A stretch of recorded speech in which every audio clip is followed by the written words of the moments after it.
From WLWT, this is Issues. Hello, welcome to Issues. I'm Jan-Michele Lemon Kearney of Sesh Communications and the Cincinnati Herald. We have so much to talk about today. A little later, we're going to talk about a subject that I know everybody needs. It's budgeting, building wealth. I mean, it's just going to be great. Al Riddick is here to talk about that to Michael Bobo. Also, we're going to talk about a really fantastic program for young women ages 12 to 17 called Nevertheless. And so you definitely want to stay tuned for that. First, we're going to talk to someone whom I just met. I was so impressed with her. I met her at Morgan Owen's Babes in Business seminar, and her name is Ashley Nicole. And she is just beautiful. Welcome, Ashley. Hi, thank you. So we just met last week, and you were telling me about your story, and you've written this book called Be Brave, and it's really about talking about sexual abuse. I mean, a really, really tough topic, and you're talking to people about it, inspiring people to also break their silence. So let's go back. Welcome, first of all. Just, so glad you're here. You're so beautiful and smart. And I just enjoyed meeting you last week, and so I'm so excited you're here with your book, Be Brave. By the way, we can get your book on ashleybebrave.com. Yes. And people know that we'll link you to WLWT.com. Okay, enough of me talking. So tell us your story. Okay. Last year in August, I made the decision to break my silence about being sexually abused. And it was a decision that I had been wrestling with for years. And I kind of revealed some things over the last 10 years, but I had just found the strength and the courage to really break my silence completely. And I released a video via YouTube and said that, I had been sexually abused. And it was since you were, 5 years old? Yes. Oh my goodness. It was several different encounters. There was incidents when I was with my biological family, and then because of that abuse, I was put into foster care and then adopted by a pastor and his wife and their family. And after being a part of that family for probably 6 years, around the age of 12 was when the sexual abuse started again with my adoptive father. Yes. And he was well known in the community, and we should say he's not from this area, but right. He was well known in the community you were from. And so I can imagine how it must have been tough for you to break the silence. It was one of the hardest things that I've had to do, but it is one of the most freeing things and liberating things that I've encountered as well. Right. So, and let me, I was reading on your blog a letter you wrote to your 18-year-old self, and you were 31 when you wrote the letter. Yes. So tell us about that letter. In that letter, it was really a letter of encouragement to myself, as well as to any other young woman or even young man who is in the middle of a situation that seems helpless or hopeless, because that is what you feel, especially when it is a family member that is hurting you. You kind of feel like you have nowhere to go because you're not an adult. It's not like you can just leave, and you have that fear of, who can I tell? Who's going to believe me? Is it my fault? Did I do something wrong? And so it's a lot of things that go on in your head. And so I wanted to write something to inspire other young people to know that at the end of the day, you can come out of this. And so I just wrote a letter to myself, encouraging myself, letting my younger self know all the things that are ahead, right. but to also let them know where I am right now. Right. And to know that it does take a lot of work. It does take you confronting your issues. It is a process of healing. It is a process of forgiving if you choose to do that, which I chose to do.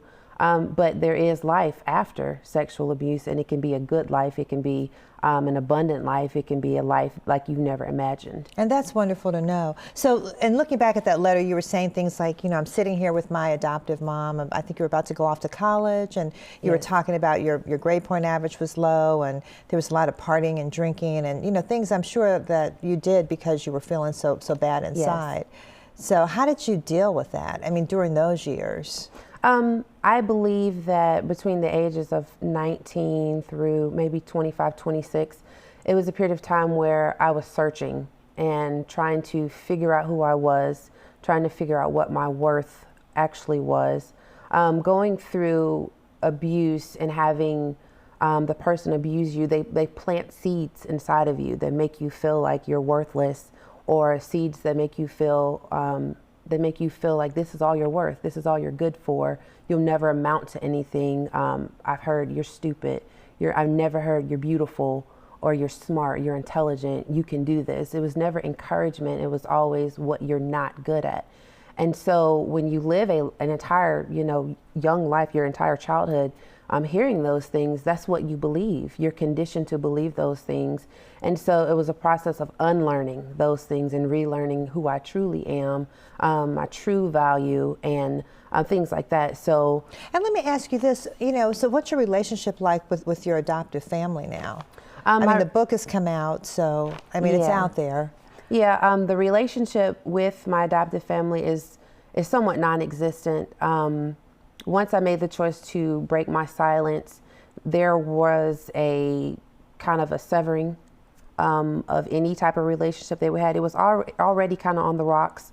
My brothers that I had and my adoptive mother, were not supportive of my decision to break the silence. They were not supportive of anything. They didn't even respond when I told them. And I had shared this information with them 10 years ago. So it wasn't a full surprise to them. Right. They already just knew. chose not to address it. They chose not to address it or deal with it. And so... and I should say your adoptive father ended up killing himself, didn't he? He committed suicide, Well, what they... I got the call on a Saturday, the week after I had released the video, and I got the call that he accidentally shot himself while cleaning his gun. That is what the report says. Okay. It's my belief that it was a choice. Yeah, right. That was made as a result of me releasing and breaking my silence. Well, Ashley, I just have to commend you because you inspire so many people, and I love the fact that you're saying you can forgive the past, you can move forward, and realize it's not your fault, and and live life abundantly. And you're so beautiful and talented. Thank you. I just can't imagine anyone mistreating you. It's just horrible to think of. I want people to make sure they read "Be Brave" by Ashley Nicole. You can get it. Here's a picture of it at ashleybebrave.com. Yes. We're going to link you through WLWT.com. Okay, beautiful, talented young lady. Ashley, thank you for coming. Thank you so much for having me. Stick with us. We'll be back in just a moment. Oh, you're wonderful.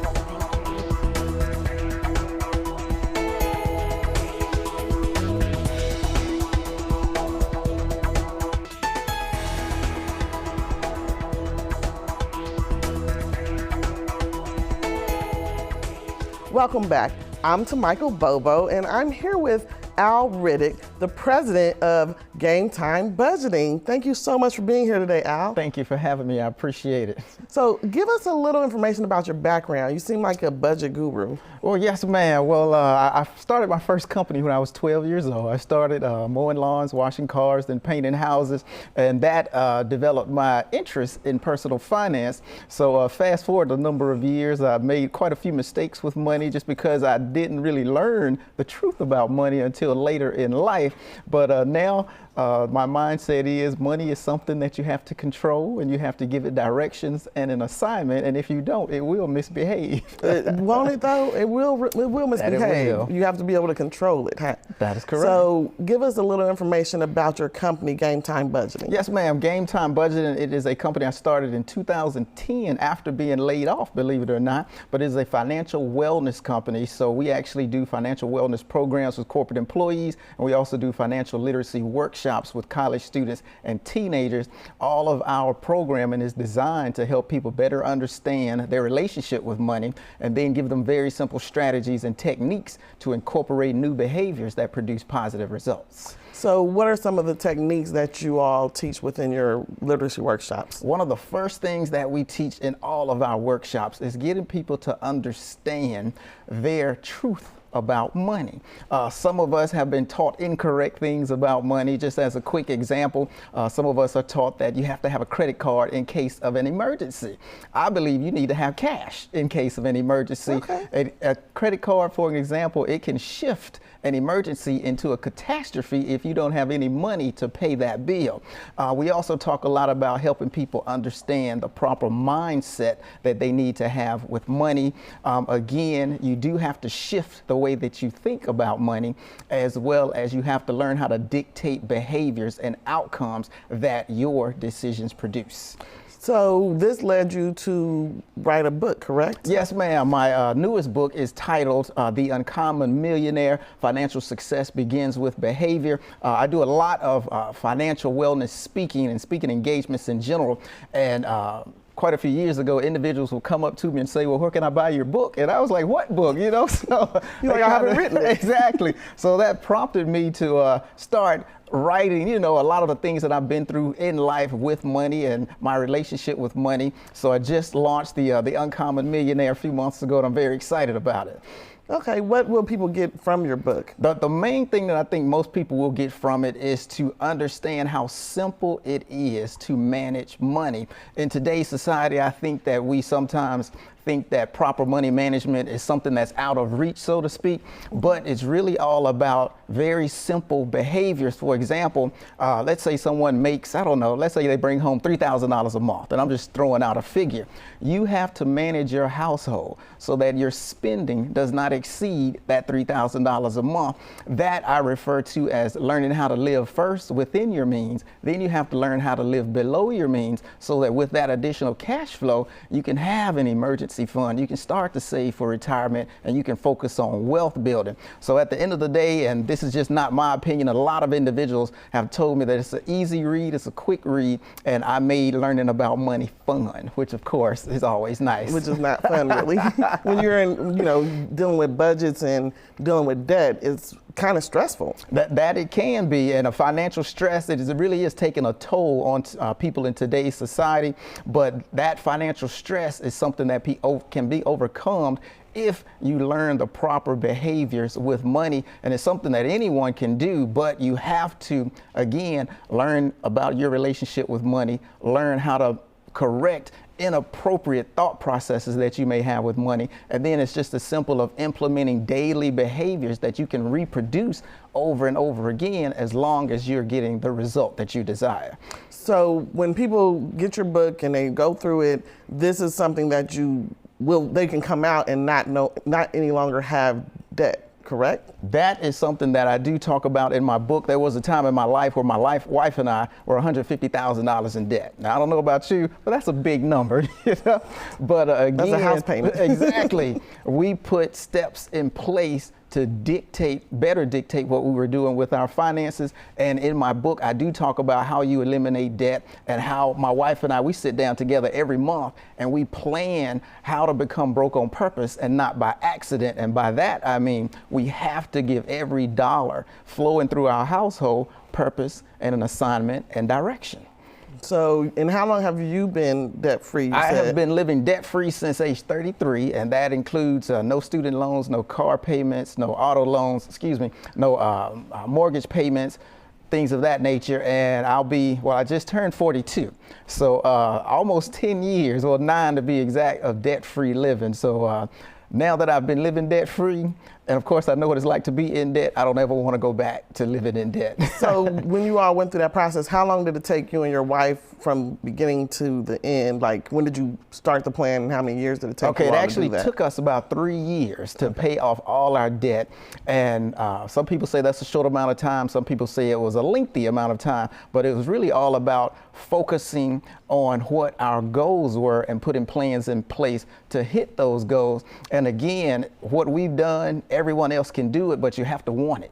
You have to want it as much as you want that next breath you're about to take. But you can do it. People just have to claim their power. Yes, and then exercise their power. That's good. Now, how can people contact you? Okay, if people want to reach out, people can visit GameTimeBudgeting.com.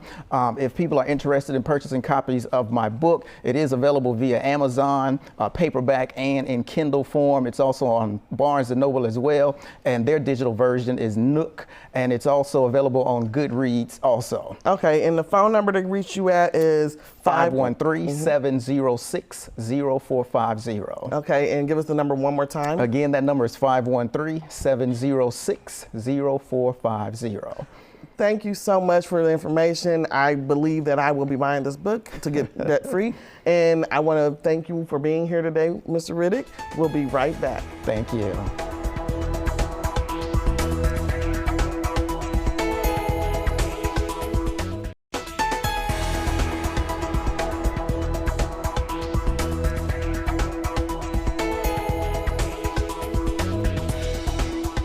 Thank you. Welcome back.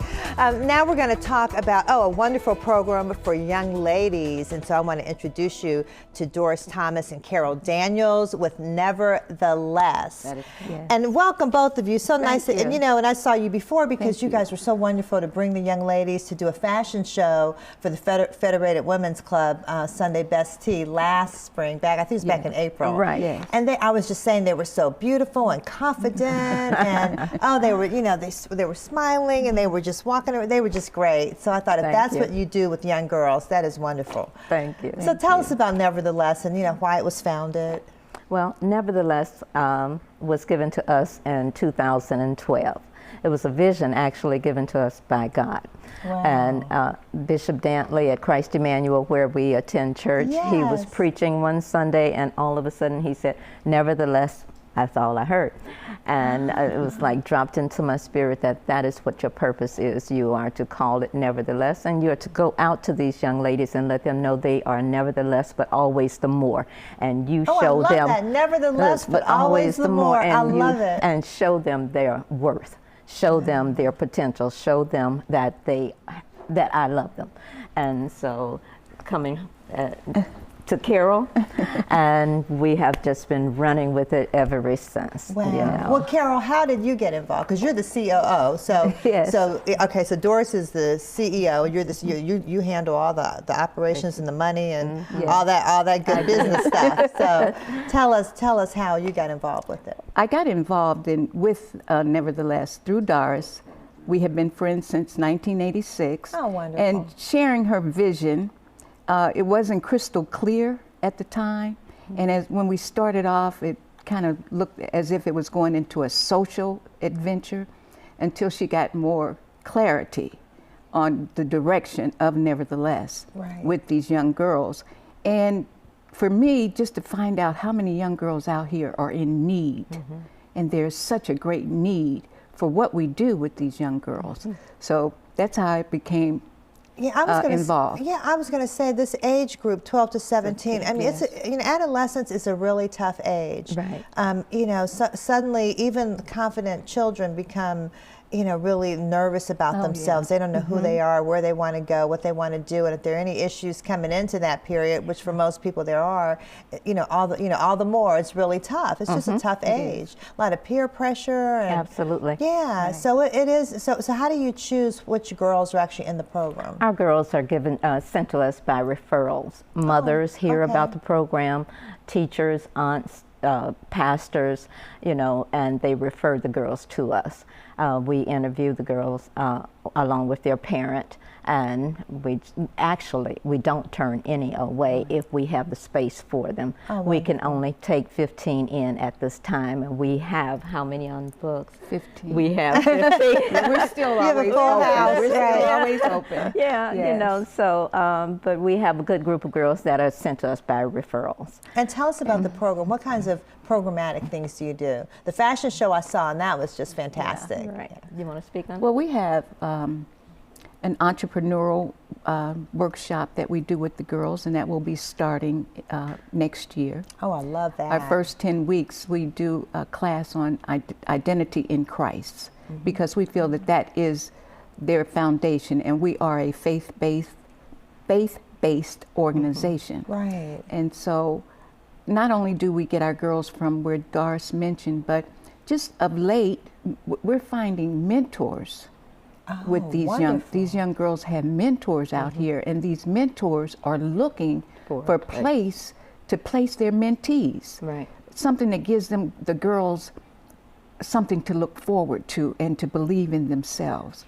But as far as our program, entrepreneurship, that's what we will be teaching. And I saw all these field trips. Right. I was thinking, I want to go. Let's look. I mean, you did the Cincinnati Opera, the Reds game. You went to the ballet to see Peter Pan, Alvin Ailey dance performance. Oh my goodness! Tell us about all this. We've been so blessed to have partnership with the Most Valuable Kids. Oh, wonderful. And so we receive tickets from them. And we take the girls, we have that opportunity of taking the girls to all of these programs, exposing them outside of their environment, places that they would possibly never have an opportunity of going to. That's fantastic. You know. I love that exposure. Yes. Let's give the phone number to call. We might have it on the screen. I know it's a 918 number. Yes. Oh, here it is. Oh, Jeff has it. Okay. Area code 513-918-2989. And tell us one more time. Area code 513-918-2989.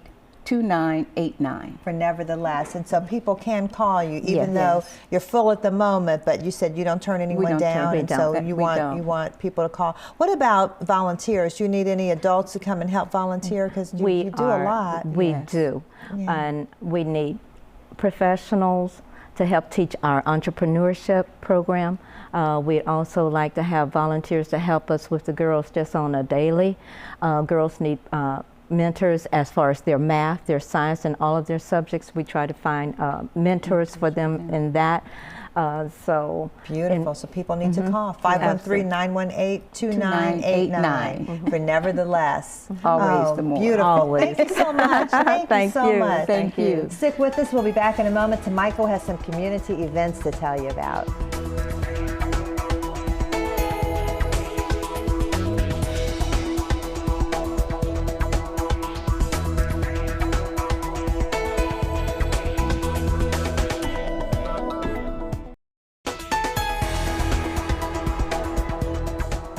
And here's to Michael Bobo with some events. First, we have In the City Development Corporation Crosstown Chili Cook-Off. That will be Sunday, December 11th, 2 p.m. to 5 p.m. at the Summit Center located at 1580 Summit Road. This event is free and open to the public. They will have a silent auction, and the phone number to call is 721-2355.